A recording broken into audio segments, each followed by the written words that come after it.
That was my grandkid doing some acting. I asked him to pretend like he was kicking somebody out. He did a pretty good job. But here's the thing. If you've ever been kicked out, you know it doesn't feel very good. And yet, that is something that God did to Adam and Eve and their children, which is consequently us, when he kicked them out of the garden. And the thing is, God kicked Adam and Eve out of the garden because it was for their benefit and for our benefit. And that could be kind of hard to understand. Like, how could God do that to us and say that it was a loving gesture? Well, we see this theme of being kicked out for someone's benefit showing up in art. And there's this one example of the movie, The Ultimate Gift. And it's a completely secular movie, totally about money. But the thing is that it shows how someone getting kicked out can actually rehabilitate them, benefit them, and be something that's totally better for them in their life. I've been thinking about this for a long time.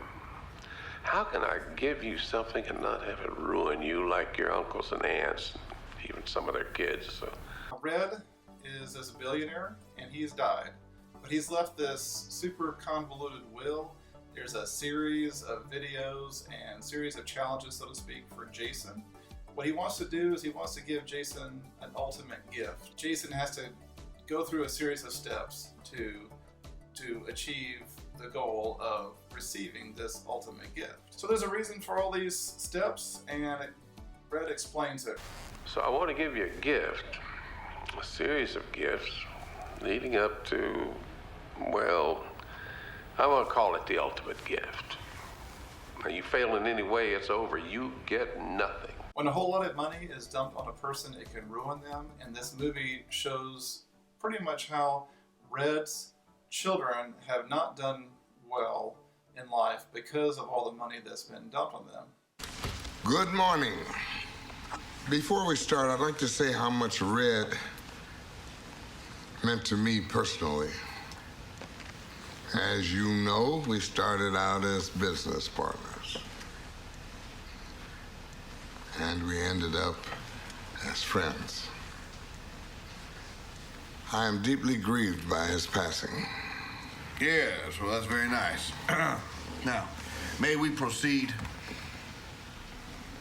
During the middle of the movie, there's this scene where Jason wants to go around the table and ask everybody what they're thankful for at Thanksgiving. And this kind of just shows, again, a little bit of the depravity of Red's children. To propose a toast? Yes, to each other, for suffering through a year of great adjustment. Excuse me, does anyone else seem to notice it smells a little like cowhide in here? And how are those sin stocks of yours doing, Jack? And what's wrong with a little investment in alcohol, tobacco, and firearms? Over the stench of oil? And what's wrong with oil? Thank you very much. It's Thanksgiving. I was hoping maybe we could all go around the table and each say something that we're most thankful for.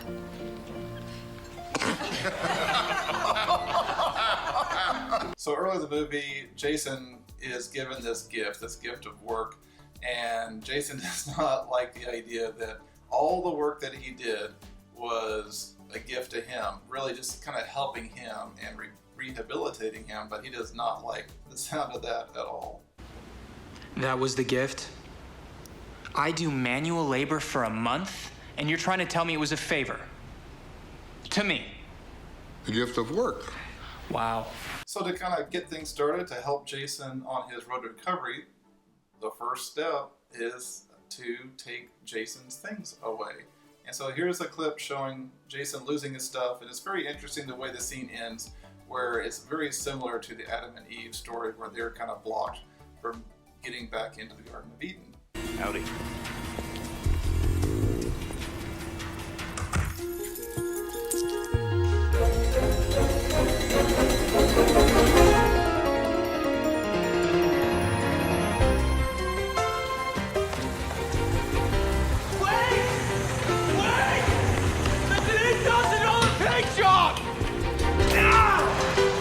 Here's a cringy scene where Jason is not able to pay at a restaurant. He really doesn't understand that he's lost everything. I'm sorry, sir. Your bank is on the line. They'd really like to speak with you, I must insist. Look, guys, I'm having a little bit of a setback. It's nothing that can't be fixed. All right?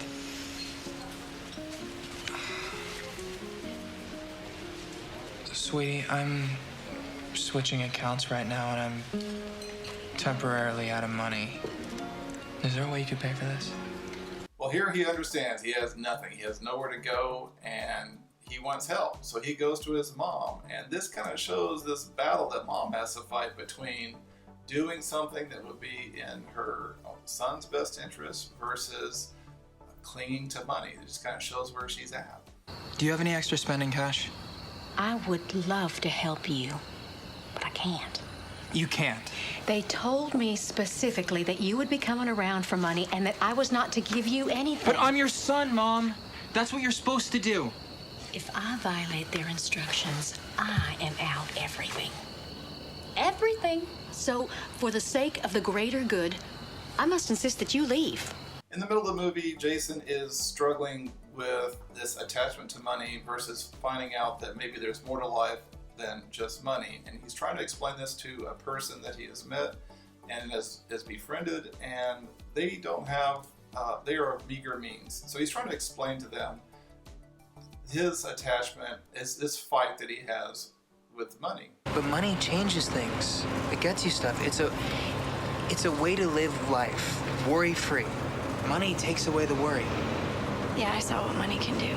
So toward the end of the movie, Jason does finally receive this ultimate gift of $100 million. But the process has been a difficult one, where he has detached from this worldly money thing, and he is attached to more spiritual, relationship-oriented values. So he does something different with the money than one might expect. Certainly something different than what he would have done had he just received the money and not been kicked out. Thank you all for joining me today. May I direct your attention to?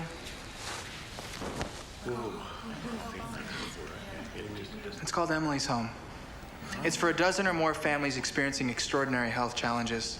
Now, Paul does a great job of describing this in Romans, near the end of chapter 11 and a little bit at the beginning of 12, where he says, For God delivered all to disobedience, that he might have mercy upon all. Oh, the depth of the riches and wisdom and knowledge of God! How inscrutable are his judgments, and how unsearchable his ways! For who has known the mind of the Lord, or who has been his counselor, or who has given him anything that he might be repaid? For from him, and through him, and for him are all things. To him be glory forever. Amen. I urge you, therefore, brothers, by the mercies of God, to offer your bodies as a living sacrifice, holy and pleasing to God, your spiritual worship. Do not conform yourselves to this age, but be transformed by the renewal of your mind, that you may discern what is the will of God, what is good and pleasing and perfect. It is in this disobedience that we receive mercy, the wisdom and knowledge of God calling us closer to him. We are to reject this world, not to conform ourselves to this age. We are to come closer to him by offering our bodies as a living sacrifice, holy and pleasing to God, being transformed by the renewal of our minds, that we may discern what is the will of God, what is good and pleasing and perfect. The story doesn't end there. We are looking forward to that day where we will be invited back into paradise by God to be with him for all eternity. I love you. Come on in. Come on in. So I'm enjoying this journey with all of you as we work our way towards getting back toward this idea of paradise as we attach to holy things and reject worldly things. Thank you very much. Bye-bye. Are you ready? Yeah, whenever you want. Get out and stay out! Let's go and do it. Okay, come on, let's do it. Okay. All right, whenever you're ready. You say get out and stay out. I'll do it like right behind you. Okay, you do it. You help her out. Get out and stay out! If you want to say it, you can do it. No, I want to Okay, all right. Whatever you guys.